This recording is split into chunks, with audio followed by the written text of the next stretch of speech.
El terrorismo en el Perú marcó profundamente la historia reciente del país.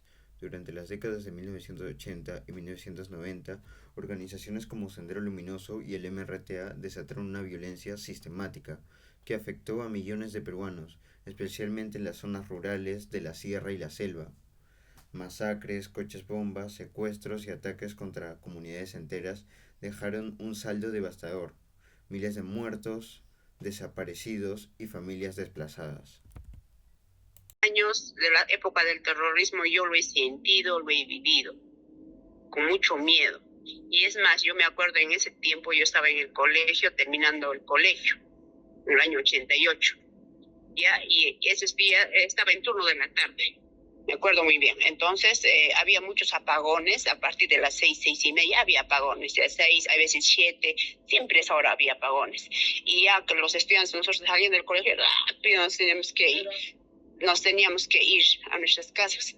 Y después a las 8, 9 de la noche, 10, así, ya escuchábamos ruidos. Ruido ya se escuchaba que reventaban como bombas, así. A este escenario se sumió la respuesta del Estado, que también cometió graves abusos y violaciones de derechos humanos.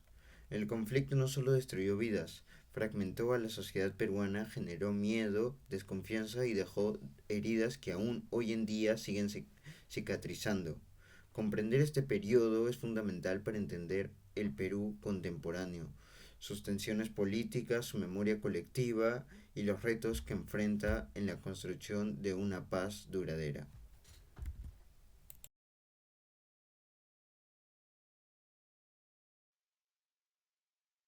Analizando las causas, coincidimos con el informe final de la Comisión de la Verdad y Reconciliación. Este documento señala que la causa fundamental no fue solo la ideología, sino la brecha histórica entre el Estado y el Perú rural. Como explica el antropólogo Carlos Iván de Gregori, Sendero Luminoso surgió en Ayacucho aprovechando la frustración de una juventud educativa que no encontraba un futuro ni una presencia estatal. Como consecuencia, la violencia no solo fue dejando miles de víctimas, sino que también destruyó la infraestructura social, eléctrica, vial y bueno, dejó también aisladas aún más a las provincias.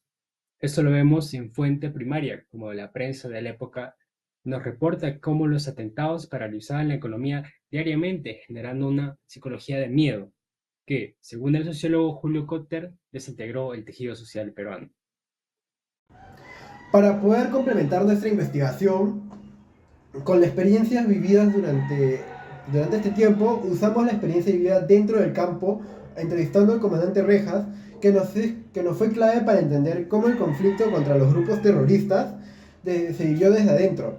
Su testimonio es especialmente particular porque no nos habla desde un punto teórico, sino nos va a hablar desde su experiencia de vida en el campo, siendo una persona que fue destacada en Ayacucho, en Junín, durante las épocas del terrorismo en los años 80. Al inicio de la entrevista le consultamos sobre la dinámica de violencia en estos años. En su respuesta, el comandante coincide con lo mismo que nos deja el informe de la Comisión de la Verdad y Reconciliación, el cual nos habla de una particularidad sobre la estrategia terrorista de atacar infraestructuras públicas para generar miedo, caos y paralizar nuestro país y generar desconfianza en el Estado. En diferentes lugares, torres de alta tensión. En consecuencia, eso originaba que no hubiese luces, apagones, coche bomba, y eso implicaba que se tenía que pacificar el país. Como, es, como acabamos de escuchar, el objetivo no era solamente un daño material, sino colapsar el funcionamiento del Estado y de la ciudadanía, dejando a ciudades sin electricidad, apagones generales, coches bombas. Esto era aprovechado para el contexto de intensificar la violencia, para usarlo, para transmitir la idea de que el Estado no se preocupa del pueblo, es un ente incapaz. Sin embargo, lo más relevante de la entrevista es que no se limitó a un análisis militar, sino es que también se dio con claridad el factor estructural, lo que permitió el avance de estos grupos, coincidiendo con lo planteado por el autor Carlos de Gregory, sobre la desconexión histórica del Estado con partes alejadas del país, pueblos y zonas alejadas de Lima, algo que se sigue viendo en la actualidad. Vamos a empezar con las entrevistas de dos personas, uno un comandante y otro que es hermana de un militar que participó en la época. Nos van a contar cómo influyó el terrorismo en sus vidas cotidianas y cómo influyó tal vez en el Perú. Vamos con las entrevistas.